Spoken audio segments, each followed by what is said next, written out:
Dan Gerstein writes a column for Forbes. He was communications director for Senator Joe Lieberman, and Jonah Goldberg is editor-at-large for National Review Online and a Fox News contributor. Gentlemen, thanks so much. So that news broke at the top of the show. Orrin Hatch came on and confirmed that the Senate Judiciary Committee, Republican members of it, pushing now to have a special prosecutor appointed to investigate this. Jonah, I just want the viewers to know the language. 18 U.S.C. Section 600 says, whoever directly or indirectly promises any position or employment to anyone in exchange for any political activity or in connection with any primary election is guilty.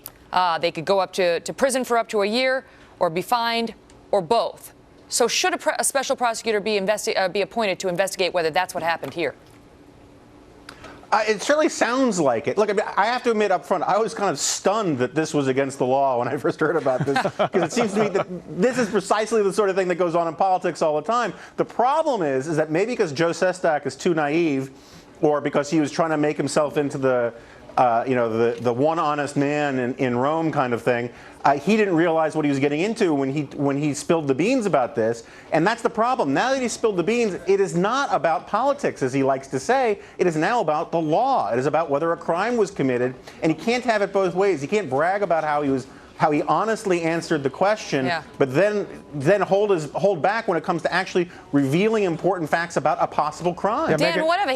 This man wants to be a United States senator. Doesn't he have an obligation to come forward and tell the whole story? And does not the White House have an obligation to tell us what happened? Well, I got to say, I think you know me, Megan. I'm not one to reflexively defend the White House on anything. And I try to call him as I see him. But in this one, it's hard to muster any outrage. Jonah's exactly right. This is called patronage. It's the power of patronage. Politicians throughout history have used this. And the Republicans did this, Democrats did this. For the Republicans to turn around and try and manufacture a scandal out of this, I think is just silly. It's the kind of situational ethics and selective outrage that people hate about Washington. So, Dan, you sound a little like Rod Blagojevich.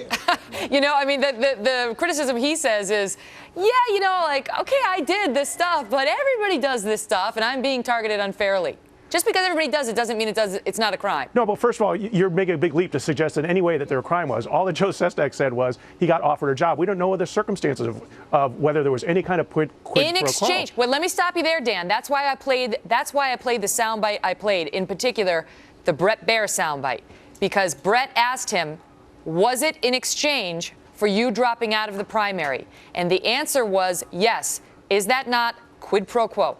That's what he says. We don't know that's what happened. That's exactly my point. And again, I think I hate to keep agreeing with Jonah. He's exactly right. The difference here between what happened under the Bush, Clinton, Carter, any other president was Sestak was naive enough, or I would say dumb enough, to actually say this. He's created a massive distraction for his own campaign. I understand that point in the abstract, but what evidence do you have, Jonah or Dan, that this happened under the prior administrations? What specific case can you point to? Look, we know that, Judd Gregg was appointed temporarily almost, was nominated to be Commerce Secretary, because politicians, the White House want to get all sorts of Republicans out of various seats so they can fill them with Democrats and whatnot. I'm just saying this sort of thing happens all the time. But I think Dan has it wrong in a very important respect. It is not Republicans trying to gin this up into or manufacture a controversy. The guy who manufactured the controversy was Congressman Joe Sestak, who's already a U.S. representative, who said pretty much flat out that the White House tried to bribe him with a federal job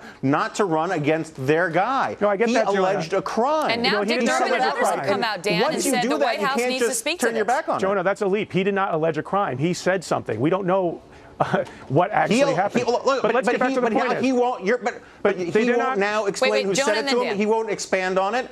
If you just take the plain reading of what he said, which is that he was offered a job to get out of the primary, and he said, yes, he is alleging a crime. That is a crime. You can say, well, he doesn't say a crime was committed. That's not up to him. If I say somebody without permission stopped the heartbeat of somebody else, causing them to no longer live, you may not call that a crime, but it's still murder, right? Or it's still homicide. He has said that the White House tried to bribe him. You can't then say, well, it's no big deal. You're right that Sestak started the ball rolling, but politicians have choices about where they show outrage and the moves they take. And the fact that Darrell Issa has made this, not just Darrell Issa, no, Democrats too now, Dan. You know that. Well, no, I know. Dick Durbin said that he'd like Sestak to tell the whole story. The reason he'd like him to tell the whole story Ed Rendell as well. Right, to get the story out of the way and stop the distraction. My argument just is like, look, again, this happens all the time.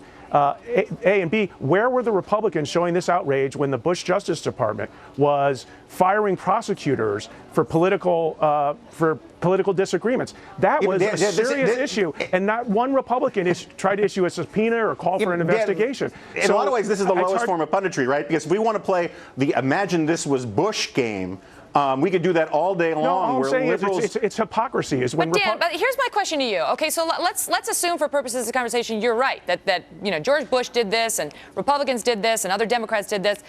How does that excuse it? I mean, I'm looking at the statute.